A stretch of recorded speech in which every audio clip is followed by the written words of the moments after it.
Halo, assalamualaikum, selamat pagi, selamat siang, dan selamat malam. Apa kabar rakyat Indonesia? Pada hari ini kita akan membahas sebuah judul, Burhanuddin Muhtadi mensurvei anak muda atas kinerja Jokowi skala nasional.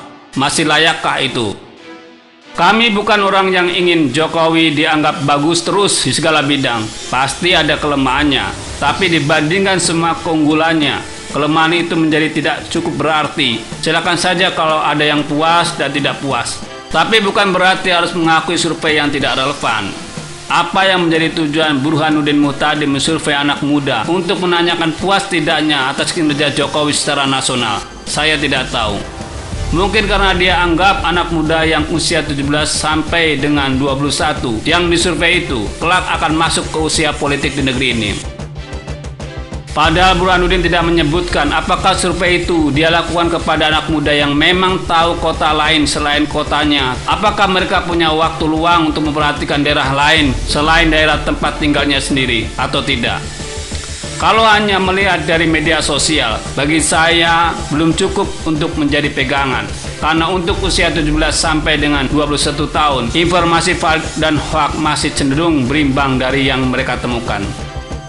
Bagi saya ini penting, karena asumsinya anak muda, kehidupannya masih lebih banyak berkutat pada lingkungan di sekitar mereka.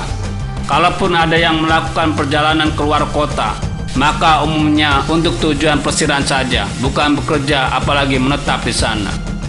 Mereka bisa sangat memperhatikan setiap detail daerah mereka, tapi lebih banyak luput pada detail daerah lain.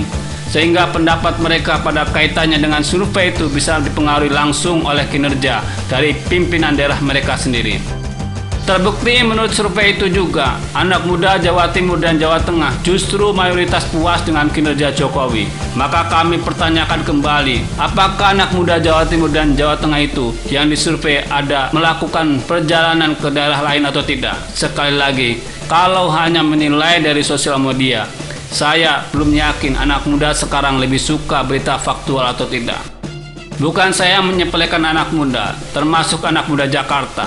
Tapi bila mengambil mereka sebagai narasumber survei untuk skala nasional tanpa menjelaskan latar belakang mereka, dari mana mereka menerima informasi, dan sejauh apa mereka memahami perkembangan di daerah lain dengan akurat, maka itu dikhawatirkan hanya menjadi hasil survei yang tidak produktif. Goalnya tidak dapat, goalnya tidak tepat. Yang kami khawatirkan sebenarnya cukup beralasan. Kata Burhanuddin, anak muda menganggap masalah yang penting saat ini dan harus diselesaikan, yaitu penanganan wabah virus, manajemen pertumbuhan ekonomi, kemiskinan, pengangguran, hingga korupsi. Coba perhatikan, kalau karena itu anak muda DKI Jakarta mengatakan tidak puas, bukankah poin-poin itu justru yang menjadi kekecewaan kita karena Anies tidak cakap menanganinya? Begitupun dengan survei pada anak muda Jawa Timur dan Jawa Tengah. Kalau poin-poin di atas adalah poin yang mereka anggap Jokowi melakukan dengan baik, bukankah poin-poin itu juga merupakan kepuasan kita kepada kepala daerah mereka masing-masing?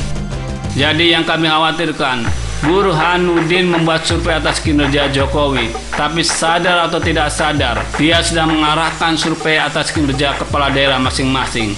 Jadi di sini bukan saya ingin menyalahkan anak muda DKI yang bilang tidak puas dengan kinerja Jokowi.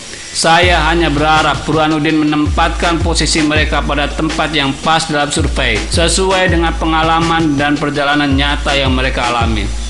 Begitupun kami tidak ingin menerima pernyataan kepuasan dari anak muda Jawa Timur dan Jawa Tengah atas kinerja Jokowi, karena kami melihat mereka menilai secara salah cenderung pada area kerja pimpinan daerahnya saja.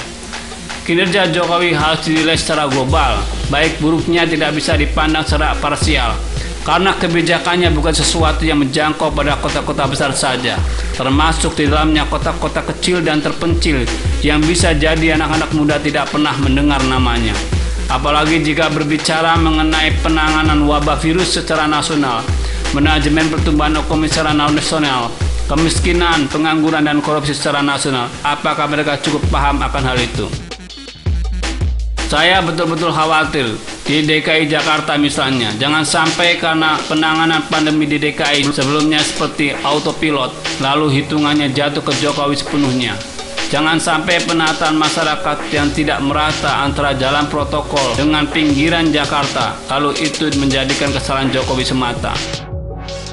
Jangan sampai rumah DP 0 yang fiktif dan tersandung korupsi, tanggung jawabnya jadi beralih Jokowi juga. Nah, bagaimana menurut Anda semua? Silakan ketik kolom komentar di bawah dan jangan lupa subscribe channel ini. Terima kasih.